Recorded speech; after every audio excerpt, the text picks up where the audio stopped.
2 Samuel, chapitre 7.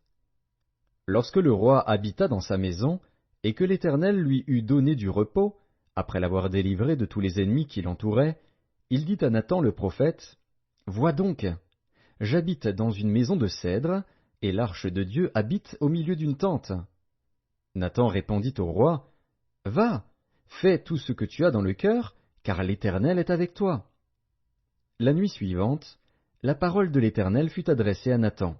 « Va dire à mon serviteur David, Ainsi parle l'Éternel, est-ce toi qui me bâtirais une maison pour que j'en fasse ma demeure? Mais je n'ai point habité dans une maison depuis le jour où j'ai fait monter les enfants d'Israël hors d'Égypte jusqu'à ce jour. J'ai voyagé sous une tente et dans un tabernacle.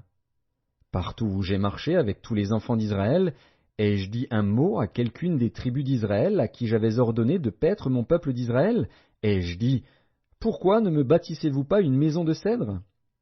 Maintenant tu diras à mon serviteur David, Ainsi parle l'Éternel des armées, je t'ai pris au pâturage, derrière les brebis, pour que tu fusses chef sur mon peuple, sur Israël. J'ai été avec toi partout où tu as marché. J'ai exterminé tous tes ennemis devant toi, et j'ai rendu ton nom grand comme le nom des grands qui sont sur la terre. J'ai donné une demeure à mon peuple, à Israël, et je l'ai planté pour qu'il y soit fixé et ne soit plus agité, pour que les méchants ne l'oppriment plus comme auparavant, et comme à l'époque où j'avais établi des juges sur mon peuple d'Israël.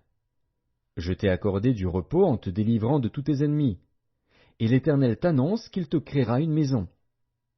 Quand tes jours seront accomplis et que tu seras couché avec tes pères, j'élèverai ta postérité après toi, celui qui sera sorti de tes entrailles, et j'affermirai son règne.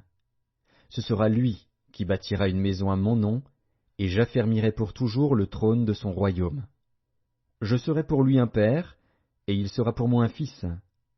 S'il fait le mal, je le châtierai avec la verge des hommes et avec les coups des enfants des hommes. Mais ma grâce ne se retirera point de lui, comme je l'ai retiré de Saül, que j'ai rejeté devant toi. Ta maison et ton règne seront pour toujours assurés, ton trône sera pour toujours affermi. » Nathan rapporta à David toutes ces paroles et toute cette vision. Et le roi David alla se présenter devant l'Éternel, et dit, « Qui suis-je, Seigneur Éternel? Et quelle est ma maison, pour que tu m'aies fait parvenir où je suis? C'est encore peu de choses à tes yeux, Seigneur Éternel. Tu parles aussi de la maison de ton serviteur pour les temps à venir, et tu daignes instruire un homme de ces choses, Seigneur Éternel. Que pourrait te dire de plus David? Tu connais ton serviteur, Seigneur Éternel. À cause de ta parole, et selon ton cœur, tu as fait toutes ces grandes choses pour les révéler à ton serviteur. Que tu es donc grand, Éternel Dieu, car nul n'est semblable à toi, et il n'y a point d'autre Dieu que toi, d'après tout ce que nous avons entendu de nos oreilles. Est-il sur la terre une seule nation qui soit comme ton peuple, comme Israël, que Dieu est venu racheter pour en former son peuple, pour se faire un nom et pour accomplir en sa faveur, en faveur de ton pays, des miracles et des prodiges, en chassant devant ton peuple, que tu as racheté d'Égypte, des nations et leurs dieux? Tu as affermi ton peuple d'Israël, pour qu'il fût ton peuple à toujours. Et toi, Éternel, tu es devenu son Dieu. Maintenant, Éternel Dieu, fais subsister jusque dans l'éternité la parole que tu as prononcée sur ton serviteur et sur sa maison, et agis selon ta parole. Que ton nom soit jamais glorifié, et que l'on dise, l'Éternel des armées est le Dieu d'Israël, et que la maison de ton serviteur David soit affermie devant toi. Car toi-même, Éternel des armées, Dieu d'Israël, tu t'es révélé à ton serviteur en disant, je te fonderai une maison.